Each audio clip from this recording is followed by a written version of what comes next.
We're in Nashville, downtown Nashville, beautiful office here at the CMT building, just a few blocks away from the SEC Men's Basketball Championship going on. A lot of SEC fans around. And what a great opportunity to talk to some of these fans about the 2025 college football season. And we got the man on the street, and the man on the street's got the word. Tom Lloyd, will send it to you. Give me your national champion prediction for this upcoming college football season. I think Alabama is going to win it. I don't really know, but I just think one of the SEC teams. Reluctantly, Ohio State, and I hate them, but Ohio State. I think that Ohio State repeats. I don't like that being a Gator fan. I think Georgia's I think they could have won this year. I think next year they'll be just as talented, just as good, physical, good defense. Oh, boy. Texas over Ohio State. Probably, I'm going with Georgia. Georgia, any reason? I mean, obviously Alabama. Why? How are they going to get it done this year after not getting it done last year? Keelan Russell. He's a good quarterback that's coming in, and he's got Ryan Williams. So, second year of Caleb DeBoer, I'm going to go with the Crimson Tide. Okay. As an LSU fan, I got to stick with my team. I got to say Garrett Nussmeier. I think he's going to pull through this year. Man, so the heart of the head here. So the heart is the Razorbacks, but that's not realistic. So the head prediction I guess is going to be Georgia rebounds this year. Texas. I think Ohio State goes back to back. I trust Ryan Day. So give me, in your opinion, their biggest rival, but also you got to say something nice about them. Okay, LSU's a pretty big rival. We play them for the boot every year, but LSU used to be my second favorite team, so I've grown to dislike them a little bit. I can't. Sorry, I'm not going to. They're close. That's the only thing nice about them. I would say Oklahoma, and Toby Keith went there. I plead the fifth. I think Nick Saban's the best coach ever. I don't think there's any way around it. Nick Saban is the best college football coach ever, in my opinion. I think I can. It's gotta be something. I don't know. I don't think I mean, Bruce Pearl's a really good coach. That's about all I got. You're a Georgia Tech fan? Huge. So I need you to say something nice about the Georgia Bulldogs. Can't do it. I can't do it. I'll do this interview with you, but I can't say anything nice about the Georgia Bulldogs. Never. Ooh, I have nothing to say about that. Across the college football landscape, look at all the head coaches. Who would you most like to hang out with and have a drink with? Honestly, I think it would be really interesting to have a drink with Saban. Oh, Lane Kiffin. Lane Kiffin. Kalen DeBoer. Here, Nick Saban. I think he's very interesting. Coach O. Kirby Smart seems like a pretty chill guy. I'm not gonna lie. If Mike Leach was still alive, I'd pick Mike Leach. But Bill O'Brien. Say not Kirby Smart. I'll say that as a Georgia Tech fan. Let's look ahead to college football's next season. Give me your Heisman Trophy winner. Arch Manning. Big Archie Manning guy. I think Jackson Arnold makes a run. Surprise! I think he's going to be a surprise this year. Auburn fan, I like him. I think maybe Arch Manning at Texas. He looks really good. Who's gone? Travis Hunter's gone. Shador's gone. Shador might come to Tennessee. I'm going to say, what's his name from LSU? Garrett Nussmeier? Yeah. It's DJ Lagway. He's my guy, so I'm going to roll with DJ. Nussmeier. Okay. Nussbus. Archie. Who? Archie Manning. Jackson Dart. Jackson Dart from the Mississippi State fan. He's not even eligible. Kind of wild. I can't even wrap my head around that. We got Archie Manning at 78 years old or however old he is. Well, all due respect to Archie Manning, man, he could sling it back in the day. But there you see the odds for the 2025 Heisman Trophy via FanDuel. Top 10 names on that list. Man, a lot to go through here, man. I'm getting old. Arch Manning on that list. Smoke. Let's start with Arch Manning, plus 800, tied with LSU quarterback Garrett Nussmeier. You think about this guy at the top, man. First full year as a starter. Give me the confidence meter on Arch Manning. Are you cautiously optimistic or pessimistic? Cautiously optimistic. In my confidence rating right now, Coop, I'm at a 5. Right? And here's the reason why. I've never once ever thought about Steve Sarkisian not being able to get a quarterback that's this talented with the ability to run and pass, dual threat quarterback, without getting proper numbers in the run game and the pass game. And I know you're going to tell me the offensive line. Listen, mobility solves a lot of that. And when you're getting back a healthy C.J. Baxter, which I thought coming into last year was one of the better talented running backs in college football, I feel good about that. Then you say, hey, you know what, Smoke?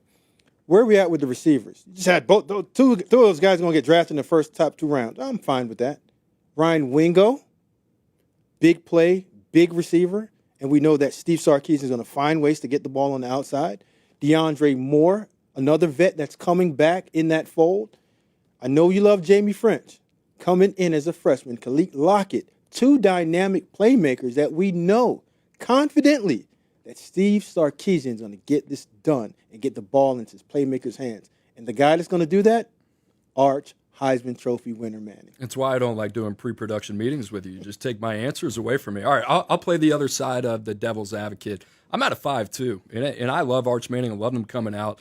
I think this has been the right organic path that he has taken to the field, being able to sit for 2 years. And you think about what they have coming back. My biggest question is the guys that they're losing a lot, man. Kelvin Banks, left tackle, guy was a stalwart on the offensive line. Trevor Goosby's played well in spot duty. Right tackle, you lose Cam Williams. You lose Jake Majors in the middle. 2 tackle spots, center. That's a lot, especially for your franchise quarterback. And then on top of it, you mentioned Matthew Golden. You mentioned Isaiah Bond. You didn't mention Gunnar Helm, who was a big piece of what they did offensively Safety as blanket. well. And this was a team that I think really was kind of ripe for it last year in terms of winning the national championship. They're losing a ton of production there. So, yes, I'm confident in Arch Manning in terms of him winning the Heisman and all those accolades, individual accolades. I think probably 2026, if he's coming back, a better year to bet the money there. The other guy that we wanted to talk about, tied with Arch Manning at the top, Garrett Nussmeier, LSU. Smoke, I'm going to start with you here on where your confidence meter is, and are you taking the positive or negative side on Garrett Nussmeier? I'm going to go ahead and say the negative side. I'm at a 4 right now in the confidence meter, Coop. And here's why. When we look at it, just like you just said with Texas, they lost both of their tackles. They lost Will Campbell, and they also lost my guy, Emory Jones. And they struggled running the football. Was that a schematic thing of wanting to pound the ball inside or outside? Not my concern. Yes, you went out and got some receivers, but they're not proven. And we saw when Nuss busts or Gus busts, whatever bust that you want to go with him, you just got to understand that he struggled last year whenever he had to throw the Superman cape on. And in order to get the Heisman, at times you're going to have to put on that Superman cape and carry that team by yourself. We don't know what that defense is going to look like. Are they going to have to go into shootouts, or are they going to have to go into control chaos? I don't, and I'm with you 110%. I think more Clark Kent, less Superman for Garrett Nussmeier. When he had to do it himself last year, LSU became way too one-dimensional, especially in the passing game. They couldn't run the ball. I like what they've done on the interior of the offensive line. They bring in Braylon Moore from Virginia Tech. DJ Chester going to move out to right guard. Josh Thompson comes over from Northwestern. What happens at the tackle spot? I'm going to be optimistic. I'm going to go with the 6 because I think they have one of the more dynamic receiver rooms in the entire country. You think about Trey'Dez Green. You think about Nick Anderson coming over from Oklahoma. I think he's a potential day one guy. Aaron Anderson had a breakout year last year. Chris Hilton, Berrien Brown. They can beat you a lot of different ways. It comes down to, can they run the football? They need the balance for Garrett Nussmeier. You also lose Mason Taylor, too. I think they got to get the tight end room right. They have so many toys. And a big year for Joe Sloan, the offensive coordinator, going into year 2 of play-calling duties. I'm at a 6. Nussmeier is going to be fun to watch. I think LSU is going to be must-watch TV. QB protection means a lot. Oh, absolutely. All right, the last one here, kind of in that favorite bucket, Cade Klubnik. He's at plus 1,000, so he's bringing in number 3. Buying, selling Cade Klubnik stock, what do you think here? I'm all in. Confidence meter right now, Coop, I'm at an 8. Third year in the offense. Continuity. Your 3 leading receivers are coming back. I haven't seen Coach Sweeney dance this much. The first time I seen him dance as much is when I gave him my commitment to the University of Alabama and said, Coach Sweeney, I'm coming in there. We're going to have a number 1 recruiting class. But when you have offensive continuity, and you saw towards the end of the year last year, you saw a confident quarterback in the pocket, assertive in terms of making decisions, throwing the football with great velocity but touch to the right playmakers. Injuries wasn't a concern. He got all of his guys back. Offensive line is back. Whoever's going to run the ball, Sweeney don't like running the ball anyway. He's going to throw the ball a ton around the yard, and he has his safety blanket in his tight end. So continuity, this guy got it. He's had some guys in the run game. They're going to miss Phil Maffa next year. Yeah. But you think about Clemson. Here's the thing. I'm probably more confident in Arch Manning or Garrett Nussmeier. I love the situation here for Cade Klubnik. You think about all that talent coming back. You mentioned it, TJ Moore, Brian Wesco, Antonio Williams in the slot. You think about what they have at tight end with Olsen, Pat Henry, Christian Bentancur, a young guy. Most of their offensive line comes back. This is a team that is primed to run the table in the ACC. You look at what they did last year defensively. They're absolutely stacked, especially in the front seven with Peter Woods and TJ Parker. I just think you look at Clemson's schedule, they got to be licking their chops a little bit because that first game in the season, you get LSU at your place, your Death Valley, right? And LSU and Brian Kelly, I mean, you talk about exercising some demons. They are 0-3 in the last 3 years under Brian Kelly in the first game of the season. So this is a team with a very favorable schedule in the ACC, not until you really get on the road at South Carolina with Lenora Sellers, who's losing a lot too. Cade Klubnik, with all those toys that he has around him, the continuity in Garrett Riley's system, I'm at a confidence level of 7 plus 1,000 odds at number 3. You can make a good argument that he's probably the safest bet for the Heisman Trophy. All right, I want to get into the value bucket type of conversation. These are guys that you and I kind of circled and saying, you know what, are these good value type of players that we should be looking at in March, or do we avoid completely? You got a name that might scare some people off. Who you got? Well, I'm going to stay in Tennessee. Nico. I'm avoiding that completely. Simply because what I've been hearing from the head coach, I thought that he would have made that jump from his redshirt freshman year to this year, and I didn't see it. He struggled with easy reads. This is Tennessee's offense. For Christ's sake, the offensive line, all they do is just run to one spot and block in a run game. They don't even worry about pass protection. The receivers don't switch sides. Simple, easy concepts that I saw Nico struggled with. So as I'm listening to the presser and hearing Josh Heupel up there talking about his star quarterback, I'm hearing things about day one reads, footwork, throwing the ball with confidence, understanding and having complete command over the offense. That should have gotten taken care of last year, and we're building on how are we going to showcase him for the Heisman or one of the better players in college football. They've recruited well, and they're always going to have weapons. They're losing a lot. I mean, you think about Dylan Sampson, he's gone, big part of their production. Dante Thornton, he's gone. Brew McCoy's gone. They have guys. Chris Brazzell, one of those guys that can certainly step up. You think about some other players as well, Braylon Staley in that offense. They're capable. Similar to DJ Lagway, this all hinges on Nico Iamaleava. All the moves they didn't make this offseason was basically us just saying, here are the keys, Nico. You're either going to take the step or you're not. That's what they're banking on there in Knoxville. The guy that I want to turn my attention to at a zesty plus 1,600, how about Drew Allar, Penn State, coming back? He comes back not only with Nicholas Singleton, Katron Allen. We love Luke Reynolds, one of our favorite guys that we've scouted over the last couple of years. That offensive line is going to be really good. How about the continuity with Andy Kotelnicki as well? His offensive coordinator going to be year 2 for them. You saw Drew Allar really kind of turn that conversation. This whole NFL draft class, quarterback class, we were like, who's the guy? Is it Cam Ward? Is it Shedeur Sanders? There's been a little bit of Jackson Dart talk. I think that's where Drew Allar naturally would have fit in this conversation. And here's the thing. At plus 1,600, when you're looking at guys that could potentially break through, you're looking at a 6'5" plus quarterback at 225 pounds that moves pretty well in the pocket, that can throw off platform, that can do a lot of different things, whose team was 1 win away from a national championship appearance. Drew Allar at plus 1,600, I get it. There are going to be some things that have to go in Penn State's direction, his direction as well. I turned on that game against Oregon in the Big Ten Championship. I see a lot that I like, and I think Drew Allar was starting to play his best football at the end of the year, outside of that Notre Dame game where they needed the best. I like the way he's trending. I like the pick for Drew Allar here. I think that's easy money. That's good value, but Coop, you didn't tell me how many yards he's going to throw for. And who is he throwing the football to? I left that part out on purpose. On purpose. This is going to be an Allen and Nicholson show, right? This is Singleton show, Nicholas Singleton show. They're going to run the crap out the football. They're going to ground and pound. And when there are opportunities to throw it to, I know you love this guy, Kyron Hudson and Devontae Ross. You didn't touch on those guys for a specific reason. Because they're just dudes, average guys that's going to show up.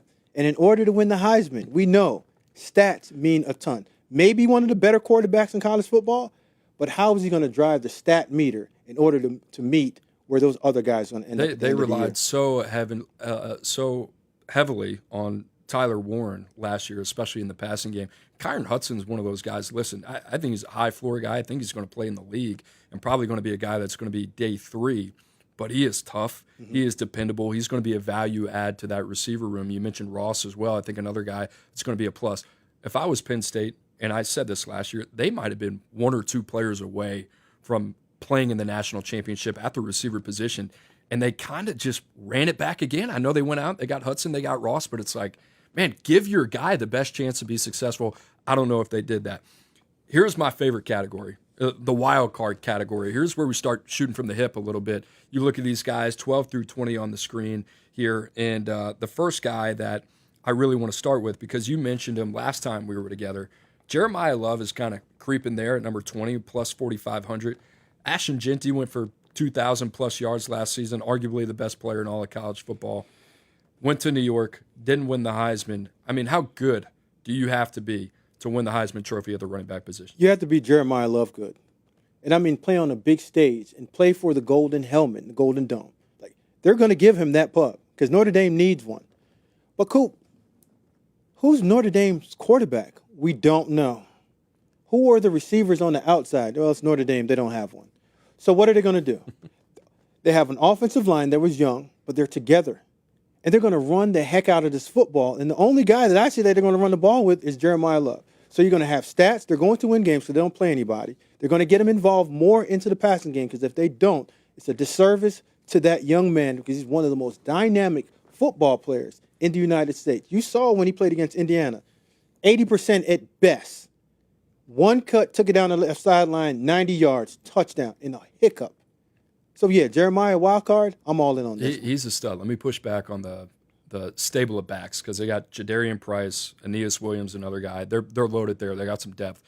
The other thing, like the small glimpses we saw of Stephen Jelly were really good. And C.J. Carr is a guy that we had a lot of confidence in coming out of high school. But I'm with you. Jeremiyah Love is a completely different back. I think they're at 4,500. If you're looking for a back with good value to break through, that would be it. I'm going to go back to quarterbacks, and we're getting pretty wild here at plus 3,300.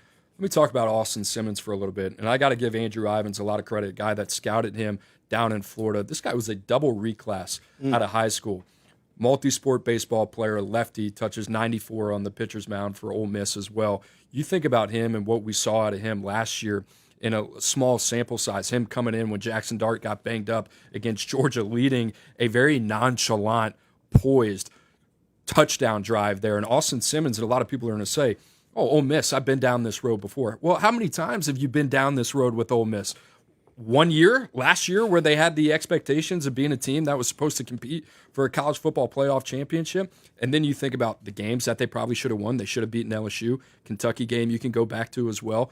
And you look at Ole Miss and you look at Lane Kiffin and you say, this team can draw from that experience. And you look at everything that they've done via the portal because that's where they go and they find their talent. Logan Diggs, Kawan Lacey at running back. You think about what they've done at receiver. Dazon Stribling, they bring over. Traylon Ray, they bring over from West Virginia. Caleb Odom, they bring over from Alabama. Luke Haas, they bring over from Arkansas. There is no shortage of talent whatsoever. This is not a talent issue. This is, I think, people out there looking at Ole Miss and say, you know what, I got burnt on them last year, so I'm not going to make that mistake twice. I'm looking at Ole Miss. I'm looking at Austin Simmons. I'll throw this out here. I think Austin Simmons has more physical tools in upside than Jackson Dart. A lot of people are pushing Jackson Dart up the board to be a day one selection.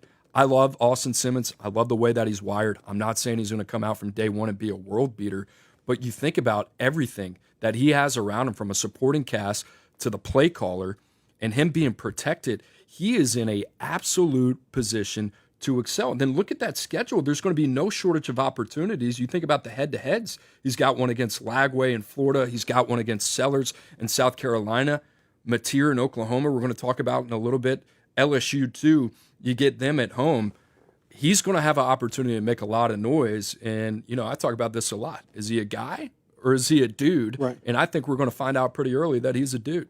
At Georgia is probably the one that's going to test him the most early, but that's middle of the season. Coop, you said double reclass. It feels like this guy's been here before. And he when you see him and just the feel of him and just the stories that you've said, you just don't feel like this is the first-year guy coming in. He looks like and feels like he's been prepared for this moment all his life.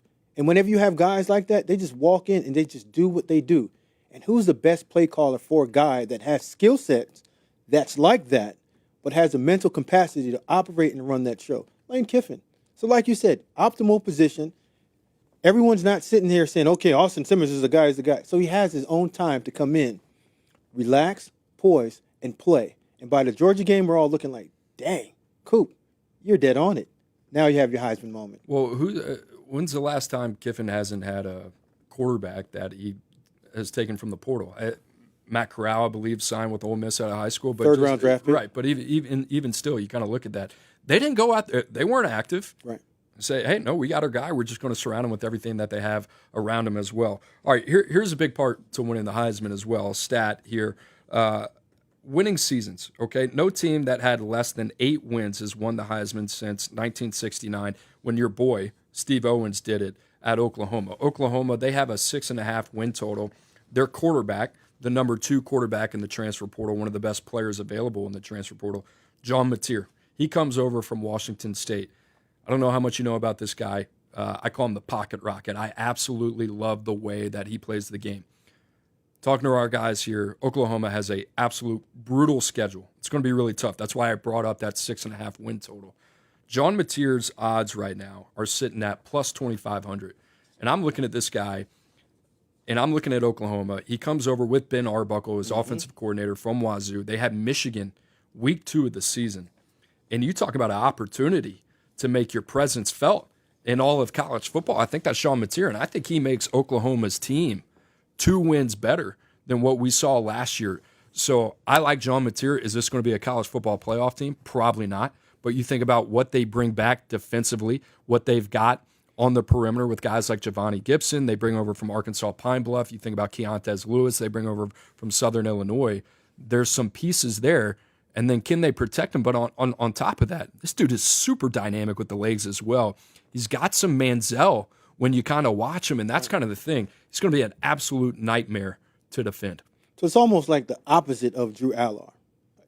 His team's going to win a ton, but we always going to question the stats. This guy's going to put up stats. He's going to be 1,000. He was a 1,000-yard rusher, 3,000-yard passer last year. So you know he can do it in a dual role kind of feel. He can run it and he can pass it. But cool, like you said, you got to win games to get in this game, man. Absolutely, man. Fear the tier. I love this game. I'm a big fan. Plus 2,500. Some really good odds here. Guys, make sure to check out 247sports.com for all the latest recruiting rankings, wall-to-wall team coverage, and transfer portal updates.